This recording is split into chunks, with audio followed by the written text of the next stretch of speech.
Welcome, future nurses. In this explainer, we're going to get laser focused on the key differences between some really complex mental health disorders. You know, the ones you absolutely have to nail for the NCLEX and for safe, effective practice. So we'll kick things off with why this is all so critical. Then we'll jump right into the schizophrenia spectrum. After that, we are going to decode some key mood disorders, cover a vital concept in patient safety, and then we'll wrap it all up with a rapid review just to make sure this information really sticks with you. All right, first up, let's lay our foundation.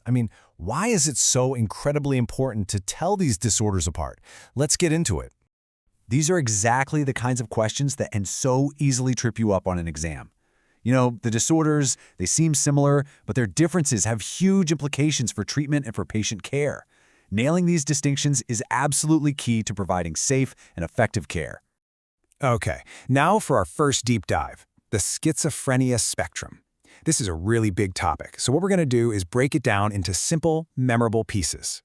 So the crucial point for the core diagnosis, schizophrenia, is that it involves a really significant long-term break from reality. This state, this losing touch with reality, is what we call psychosis. And the magic number you need to remember for the NCLEX is that these symptoms have to be around for at least 6 months and cause some kind of functional decline.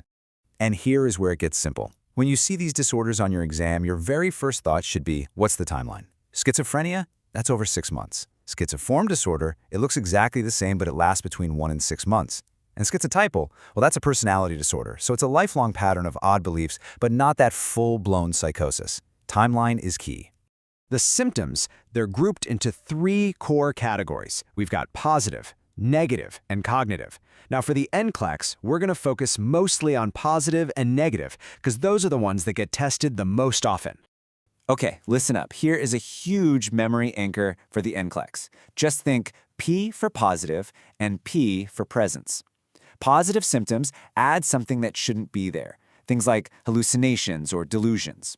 Negative symptoms, on the other hand, are the absence of a normal function. They take something away, like the ability to feel pleasure. We call that anhedonia, or just the motivation to do anything at all.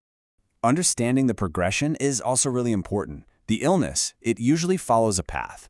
It starts with what's called the prodromal phase. Think of these as subtle warning signs.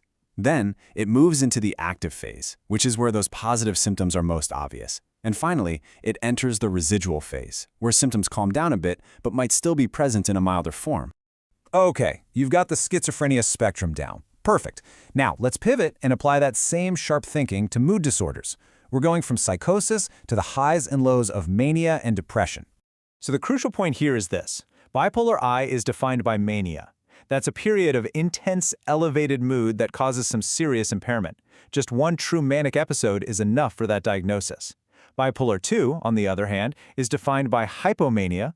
Think of it as a less severe form of mania, plus at least one major depressive episode. And then there's cyclothymia, which involves years of cycling between mild hypomanic and depressive symptoms, but they never quite meet the full criteria for either one. So how do we spot major depressive disorder? Well, the DSM-5 gives us a pretty clear checklist.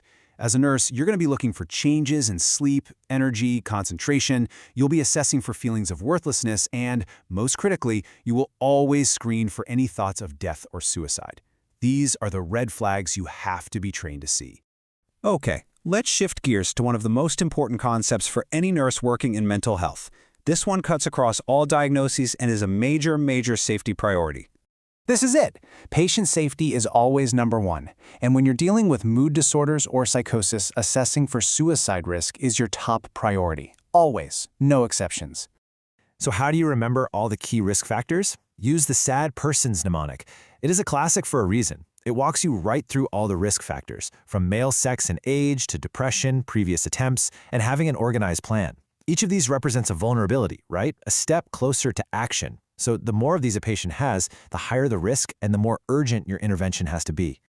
All right, you ready? Let's lock this information in. We're going to do a quick rapid-fire review to make absolutely sure these differentiators are just cemented in your mind for test day.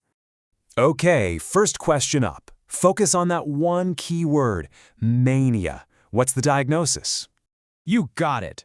Bipolar I. If you see mania, you think bipolar I. That is your anchor. Next up, what's that one thing that separates these two very similar presentations? Think about the clock. Exactly. It is all about the timeline. Less than 6 months, it's schizophreniform. 6 months or more, it's schizophrenia. Last one for the review. Remember our little memory trick for this? Are these symptoms adding something or taking something away? Perfect. They are positive symptoms because they add an abnormal experience to the patient's reality. Simple as that. And really, that brings us to the most important point of all. Knowing the right diagnosis, that's just the first step. The real art and science of nursing is taking that knowledge and using it to prioritize safe, effective, and truly compassionate care. You have the tools now. You've got this.